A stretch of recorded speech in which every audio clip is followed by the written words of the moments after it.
അപ്പോഴെനിക്ക് മനസ്സിലായി ഇത് ആള് ചില്ലറക്കാരനല്ല. അല്ലെങ്കിൽ ഫസ്റ്റ് പടല്ലേ, നമുക്ക് വേണമെങ്കിൽ ഇതൊക്കെ അല്ലെങ്കിൽ എത്ര വർഷമായിട്ട് ഷാക്ക് അഭിനയിക്കുന്നതാണ്, കുഴപ്പമില്ല. ആ കുഴപ്പമില്ലായില്ല. അയാളുടെ വിഷൻ ഉണ്ട്. അതിലേക്ക് എത്തുന്നത് വരെ ഒരു സീനൊക്കെ എനിക്ക് നല്ല ഓർമ്മയുണ്ട്. ഒരു ദിവസം ഷൂട്ട് ചെയ്ത് കഴിഞ്ഞിട്ട് ഞാൻ പറയാം ഏതാ സീനെന്ന് പോലും ഞാൻ പറയാം.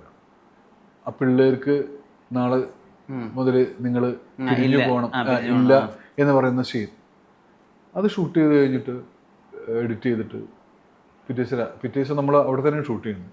അപ്പോൾ എന്നോട് പറഞ്ഞേക്കുക നമുക്കൊന്നുകൂടി ചെയ്യാം, ഇന്നലെ ചെയ്ത സീൻ ഒന്നുകൂടി ചെയ്യാം. ഒത്തിരി ഡ്രാമ കയറിയിട്ടുണ്ട് ഷാക്കയുടെ ആക്ടിങ്ങിൽ. ഇന്നലെ ഞാൻ ചെയ്യുമ്പോൾ എനിക്കത് ഫീൽ ചെയ്തിരുന്നു. പക്ഷേ ആ സീനിനൊരു ഡ്രാമ ആവശ്യമുള്ളൊരു സീനാണ്.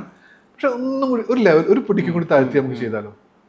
എൻ്റെ ലൈഫിലൊക്കെ ആദ്യമായിട്ടാണ് ഞാൻ അങ്ങനെയൊക്കെ, മീൻസ് നാളെ പിറ്റേ ദിവസം പോയിട്ട് ഞാൻ കേട്ടിട്ടുണ്ട് ഇപ്പോൾ ഫഹദും ദിലീഷൊക്കെ ചെയ്യുമ്പോൾ നമ്മൾ ഇന്നലെ ചെയ്ത് ശരിയല്ലല്ലോ, നമുക്കൊന്നും ചെയ്താലോ എന്നൊക്കെ പറയുന്ന അവർക്ക് ഇഷ്ടംപോലെ സ്വാതന്ത്ര്യം ഉണ്ട്.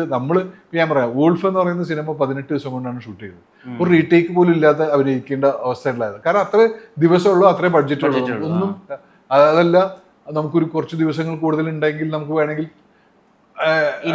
ഷാജി അസീസിന് ഇങ്ങനെ, എനിക്ക് ഷാജി അസീസ് തന്നെ വർക്ക് ചെയ്യില്ല. ഷാജി പറഞ്ഞു നീ ചെയ്ത് ഓക്കെ വെക്കുക, അത്രേ ഉള്ളൂ, അതിലപ്പുറത്തേക്ക് നമുക്കൊന്നും ചെയ്യാനില്ല എന്ന് പറഞ്ഞു. ഞാനും ഷാജിയും കൂടി ആദ്യം സംസാരിച്ച് ഒരു പ്ലാനിൽ എത്തിയിട്ടുണ്ട്. ഇനി അതിലപ്പുറത്തേക്ക് ഒരു ആക്ടർ വർക്ക് ചെയ്യാം. അപ്പോൾ ഇവിടെ അങ്ങനെയൊക്കെയുള്ള സമയത്ത് പോലും വളരെ പരിമിതമായ ആദ്യത്തെ സിനിമയാണ്. എന്നിട്ടും അദ്ദേഹം അത് നമ്മൾ റീടേക്ക് ചെയ്യാമെന്ന് പറയുമ്പോൾ അത് അദ്ദേഹത്തിനുള്ള വിശ്വാസം കൊണ്ടാണ്, അദ്ദേഹത്തിനുള്ള പ്രതിഭ അന്നേ ഞാൻ തിരിച്ചറിഞ്ഞുള്ളത് അതുകൊണ്ടാണ്. അതുകൊണ്ട് തന്നെ ശരിക്കും തരുണിൻ്റെ യാത്ര തുടങ്ങിയിട്ടുള്ളത്, തുടരും എന്നുള്ളതല്ല, തുടങ്ങിയിട്ടേ ഉള്ളൂ. അദ്ദേഹം ഇനി വലിയ നമ്മൾ ഞെട്ടിക്കുന്ന പല സംഭവങ്ങളും ചെയ്യേണ്ട ഒരു മനുഷ്യനാണ്, ചെയ്തിരിക്കുമെന്നാണ് ഞാൻ വിശ്വസിക്കുന്നത്. അതിൽ തന്നെ ഇപ്പോൾ ഒരു സമയത്ത് എത്രയോ റീൽസിലും വാട്സപ്പ് സ്റ്റാറ്റസിലൊക്കെ വന്നു നടന്നതാണ് അവളുടെ അവസ്ഥ കാരണം അവള് മറ്റൊരു കല്യാണത്തിന് വേണ്ടിയിട്ട് പോയതാണ്, അല്ലാണ്ട് തേപ്പല്ല. അപ്പോൾ പറയുന്നുണ്ട് എടാ ഇപ്പോഴാ പ്രതിഭാസത്തിന് പറയുന്നത് അത് തന്നെയാണെന്ന് പറയുന്നത്. ഒട്ടും ഡ്രാമ ഇല്ലാതെ ഇപ്പോൾ വേറെ ഏതെങ്കിലും ട്രീറ്റ് ചെയ്യുന്ന അതിന് കുറച്ചും കൂടി ഒരു ഫൺ കൊടുത്ത് അതിന് കുറച്ചും കൂടി ഡ്രാമ കൊടുത്ത് അങ്ങനെ അതിനെ ട്രീറ്റ് ചെയ്തതാണ്. കാരണം ഒരു പഞ്ച് ലൈൻ ആണല്ലോ, അത് വളരെ ഈസി ആയിട്ട് ഡെലിവർ ചെയ്യുന്നത്.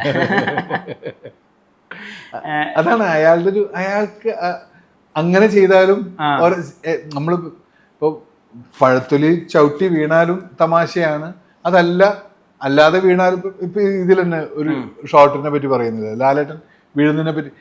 ഇതൊക്കെ എങ്ങനെ ട്രീറ്റ് ചെയ്യണം എന്നുള്ളതിനെ കുറിച്ചിട്ട് ഒരു ധാരണ, വ്യത്യസ്തമായൊരു കാഴ്ചയുണ്ടായിരുന്നു. ഇങ്ങനെ പറഞ്ഞാലും തമാശയാണ്, പക്ഷെ നമ്മൾ പ്ലെയിനായിട്ടൊന്ന് പറഞ്ഞു നോക്കുക, അതൊരു തമാശ. ഇപ്പം ഇതിൽ തന്നെ ആക്ച്വലി അത് സ്പോയിലർ ആവില്ല വിചാരിക്കുന്നത്. ഇപ്പം ഇതിൽ എല്ലാവരും കാണുന്ന സിനിമയാണ്. നമ്മൾ ഷൂട്ട് ചെയ്യുന്ന സമയത്ത് ഡബിങ്ങിലെ സമയത്ത് നമ്മൾ മാറ്റിയൊരു സാധനമാണിത്, അച്ഛനും നൊറ്റിത്തരണം എന്ന് പറഞ്ഞു. എൻ്റെ ഫേസിലെല്ലാ ഡയലോഗ് എടുക്കുന്നത് മറ്റേ ശോഭിയുടെ അടുത്ത് പോയിട്ട് ഞങ്ങൾക്ക് വണ്ടി കിട്ടണമെങ്കിലേ ഞങ്ങൾക്ക് അവന് പോലീസ് സ്റ്റേഷനിൽ ഹാജരാക്കണം, അതുകൊണ്ട് അച്ഛൻ ഞങ്ങളൊന്ന് ഒറ്റിത്തരണം എന്ന് പറയുന്നുണ്ട്. ഇത് ഷൂട്ടിന് ശേഷം ഉണ്ടായൊരു കാര്യമാണ്. അപ്പോൾ സിനിമ വളരുന്നതെന്ന് പറയുന്നത് ഇപ്പോൾ ഷാജി എന്ന് പറയുന്ന കഥാപാത്രം, ആ സ്ക്രിപ്റ്റ് ഞാൻ എടുത്തു തരാം, ഷാജി എത്ര സ്ഥലത്തുണ്ടെന്ന് നോക്കി. പക്ഷെ ഷാജി ആ സിനിമയിൽ നിറഞ്ഞു നിൽക്കുക. അതപ്പോൾ ഞാൻ സ്ക്രിപ്റ്റ് വായിച്ചിട്ട് ഞാൻ തരുണിനോട് ചോദിക്കുന്നത്, തരുൺ ഞാൻ പ്രത്യേകിച്ച് ഓപ്പറേഷൻ ജാവ പോലത്തെ ഒരു മുഴുനീള വേഷമൊക്കെ തന്നിട്ട് ഞാനിതിൽ വരണോടാണോ, ഇതിൽ എനിക്കൊന്നും ചെയ്യാൻ ഇക്ക വരണം. ഷാജി ആ സിനിമയിലുടനീളമുണ്ട്. സിനിമ ഇറങ്ങിപ്പോരുമ്പോൾ, സിനിമ കഴിഞ്ഞ ആളുകൾ ഇറങ്ങുമ്പോൾ ബെൻസിൻ്റെ കൂടെ നിന്ന ആളുകളുടെ ഏറ്റവും പ്രധാനത്തോടെ ആളുകൾ ഓർക്കുന്നത് ഷാജി ആയിരിക്കും ഉറപ്പായിട്ടും. ഞാൻ അപ്പോൾ മേക്ക് ചെയ്യുമ്പോഴാണ് ഈ ഷാജി ഇങ്ങനെ വളർന്നുകൊണ്ടിരുന്നത്. ഷാജി അവിടെ വേണം, ഷാജി ഇവിടെ വേണം, ഷാജി ഇങ്ങനെ പറയണം, മറ്റേ ുള്ള സാധനങ്ങളൊക്കെ അല്ല ഇതൊക്കെ ഇങ്ങനെ. ഇത് ആ സമയത്ത് സ്ക്രിപ്റ്റിലൊന്നും ഇല്ലാത്തൊരു സാധനം. അങ്ങനെ പല സാധനങ്ങളും നമ്മളിങ്ങനെ ഷാജി ഇങ്ങനെ ശരിക്കും സിനിമയുടെ കൂടെ വളർന്ന, അല്ലെങ്കിൽ മേക്ക് ചെയ്യുമ്പോൾ വളർന്നൊരു കഥാപാത്രമായിട്ടാണ് എനിക്ക് ഫീൽ ചെയ്യുന്നത്. ഷാജി ഒരു സമയത്ത് നിഷേധിക്കാൻ തോന്നിയിട്ടുണ്ട്. അതെ, തീർച്ചയായിട്ടും ഞാൻ വേണം കാരണം നിന്റെ സിനിമയിൽ അവനോട് ചോദിക്കാൻ അത്ര സ്വാതന്ത്ര്യമുള്ളതുകൊണ്ടാണ് ഞാൻ. അല്ലെങ്കിൽ വേറൊരാളായിരുന്നെങ്കിൽ ഞാൻ ഇല്ലട്ടാ എന്ന് പറഞ്ഞ് ഞാൻ ഒഴിഞ്ഞത്. പക്ഷെ ഷാജി തരണം ഞാനിത് വേണ്ട ഇല്ലല്ലോ എന്നുള്ള രീതിയിലൊക്കെ വരുമ്പോൾ ഇല്ല അത് സിനിമ ചെയ്യുമ്പോൾ ഇക്ക നോക്കിയോ, അല്ല സിനിമ കഴിഞ്ഞിട്ട് ഇക്ക നോക്കിക്കോ. എന്നിട്ട് ഓരോ എഡിറ്റിംഗ് ഘട്ടത്തിലൊക്കെ എനിക്കിങ്ങനെ മെസ്സേജ് അയക്കും, ഷാജി ഇങ്ങനെ ഭയങ്കര രസമുണ്ട്. അപ്പം ഞാൻ എവിടെ ഷാജി അങ്ങനെ ഷാജിക്ക് അങ്ങനെ ഒരുപാട് ചെയ്യാനൊന്നുമില്ലല്ലോ. അപ്പോൾ മരിച്ചുപോയി അവൻ്റെ നിഷാദിൻ്റെ കൂടെ ഒക്കെ ഇരുന്ന് എഡിറ്റ് ചെയ്യുമ്പോൾ നിഷാദും അവനും കൂടി ഇരിക്കുക മെസ്സേജ് അയക്കുക, ലാലേട്ടൻ്റെ കൂടെ നിങ്ങളങ്ങനെ ഭയങ്കര രസമുണ്ട്, ലാലേട്ടൻ്റെ കൂടെ തന്നെ നിങ്ങൾ നിൽക്കുന്നു എന്നൊക്കെ പറഞ്ഞിട്ട് ഇങ്ങനെ മെസ്സേജ് അയക്കുമായിരുന്നു. ഫ്രെയിമിനൊരു കംപ്ലീറ്റ്നെസ് ഉണ്ട്. അത് എനിക്കത് തിരിച്ചറിഞ്ഞിട്ടില്ല. അതാണ് അവൻ്റെ മിടുക്ക് എന്ന് പറഞ്ഞത്. ഞാൻ ഇത്ര വലിയ സംഭവം ഉണ്ടാ എന്നൊക്കെ തോന്നിയായിരുന്നു. ഈ വൈറ്റ് ആൻഡ് വൈറ്റ് ഡ്രസ്സും ഫുൾ സോൾട്ടും അത് ഹെയർ സ്റ്റൈലും അതാരുടെ? സാൾട്ടും പെപ്പറും ഞാനത് ആ സമയത്ത് ഞാനങ്ങനെ ഒരു പരിപാടി പിടിച്ചതാണ്. അപ്പോൾ വൈറ്റ് ആൻഡ് വൈറ്റ് ഡ്രസ്സ് അത് തരുണിൻ്റെ അത് അവരുടെ ഡിസൈനിങ് ആണ്. ഇതിൻ്റെ ഏറ്റവും ദിവസം ഞാൻ ഈ കഴിഞ്ഞ ദിവസം ഒരു ഫേസ്ബുക്ക് പോസ്റ്റിൽ ഒരു സാധനം കണ്ടു.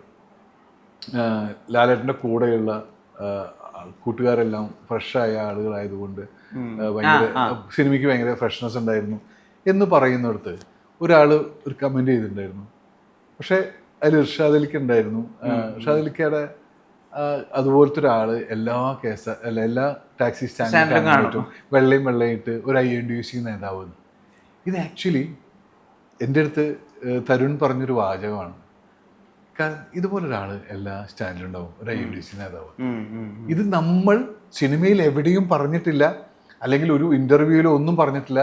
പക്ഷെ ആളുകൾ വായിച്ചെടുത്തു. അതുപോലെ ഒരു INDUC നേതാവ് ഉണ്ടാവും, വെള്ളയിട്ടിട്ടെന്ന് പറയുന്നത്. അപ്പം അത്ര മിടുക്കാണ് തരുൺ. എവിടെയും മെൻഷൻ ചെയ്തിട്ടില്ല ഇയാൾ INDUC-കാരനാണെന്നോ, ഇയാൾ പാർട്ടി പ്രവർത്തകനാണെന്നോ, അല്ലെങ്കിൽ ഇയാൾ ടാക്സി സ്റ്റാൻഡിലെ ലീഡറാണെന്നോ ഒന്നും പറഞ്ഞിട്ടില്ല. പക്ഷെ പ്രേക്ഷകർ അങ്ങനെ വായിക്കാൻ പറ്റുന്നുണ്ട്. അതാണ് അവരുടെ ഒരു മേക്കിങ്ങിന്റെ വലുപ്പമാണ് അത് സംഭവിക്കുന്നത്. 2 മദ്യപാന സീനുകളും ഉണ്ട് പടത്തില്. അതൊരു പ്രിവിലേജ് അല്ലേ, ലാലേട്ടനൊപ്പം വെള്ളടിക്കാൻ സാധിക്കുക സിനിമയിലാണോ? അതിന് വരെ ചിരിയുണ്ടെന്നാ പറയുന്നത് പലയിടത്തും. മനുഷ്യരും കഴിച്ചടാ, വേണ്ട എന്നാ ഞാൻ കഴിക്കാം, ഇനി ഞാൻ കഴിക്കാനൊക്കെ ചിരിയാ. എന്തിനീ ആളുകൾ ഇങ്ങനെ ചിരിക്കുന്നത്? അതൊക്കെ ലാലേട്ടൻ്റെ കൂടെ എല്ലാ രീതിയിലും ലാലേട്ടൻ്റെ കൂടെ ഉള്ളൊരു കംഫർട്ട് എന്ന് പറഞ്ഞാൽ ചെവിയിൽ പോയിട്ട് എന്തെങ്കിലും കുസൃതി പറയാനും പറ്റുന്നൊരു, നമുക്ക് അത്രയും അടുപ്പമുണ്ടാക്കാവുന്ന രീതിയിലുള്ള ഒരു ഒറ്റവലിയൊക്കെ അവിടെ നിന്ന്. ഇപ്പൊ ഷാജിയുടെ ട്രാവൽ എന്ന് വെച്ചാൽ ആ കുടുംബത്തിനെ ഓർക്കുമ്പോ നമുക്ക് മണിപ്രകാശ് ചേട്ടൻ്റെ ക്യാരക്ടർ, അല്ലെങ്കിൽ ചന്ദ്രകുമാർ സാറിന്റെ ക്യാരക്ടർ, അതുപോലെ ഏട്ട ക്യാരക്ടറൊക്കെയാണ്. നമുക്ക് 3 പേരെയാണ് ആദ്യം ഓർമ്മ വരാം. ആ ഫാമിലിയുടെ ഇമ്മീഡിയറ്റ് ആയിട്ടുള്ള അടുപ്പം പേര് 3 പേരാണ്. ഇപ്പം നമ്മൾ ശോഭനയുടെയൊക്കെ അതിഭീകരമായിട്ടുള്ള ഏറ്റവും അഭിനയ മുഹൂർത്തങ്ങൾ ആ സീനിൽ പ്രസന്റ് ആണ് ഷാദിക്ക എന്നുള്ളതാണ് അതിനകത്ത് ഏറ്റവും ഇമ്പോർട്ടൻ്റ് ആയ കാര്യം. അത് വിറ്റ്നസ് ചെയ്യാന്ന് പറയുന്നത് ഒരു അപൂർവമാണല്ലോ. ഷാദിക്ക ഇവിടെ ആക്റ്റീവ് ആയപ്പോഴേക്കും ശോഭന മാം സിനിമകൾ ചെയ്യുന്ന വളരെയധികം കുറച്ചു. അപ്പം അത് കാണുക, ആൻഡ് അതിന് ശോഭന മാമിനെ പോലെ തന്നെ വേറൊരാൾ പുതിയൊരു എനർജി, അതായത് പ്രകാശ് വർമ്മ അതുപോലെ പെർഫോം ചെയ്തുകൊണ്ടിരിക്കുകയാണ്. അവിടെയാണ് വന്നിട്ട് ഇന്റർഫിയർ ചെയ്യണത്. ആ സീൻ്റെ മേക്കിംഗ്, അതിൽ പ്രസന്റ് ആവുക, അതൊരു ഭാഗ്യമല്ലേ. ശോഭന മാമിന്റെ കൂടെ ഞാൻ ഇപ്പൊ വെള്ളിയേട്ടൻ എന്ന് പറഞ്ഞ സിനിമയിൽ അഭിനയിച്ചിട്ടുണ്ടെങ്കിലും അവരുടെ കൂടെ സീൻ കോമ്പിനേഷൻസ് ഒന്നും ഉണ്ടായിട്ടില്ല. അപ്പോൾ ഞാൻ എന്നിട്ട് ഞാൻ ഇർഷാദ്, ഞാൻ ശോഭന, ഇത്ര ലളിതമായിട്ടാണ് അവർ എല്ലാവരും ചെയ്യുന്നത്. അപ്പോൾ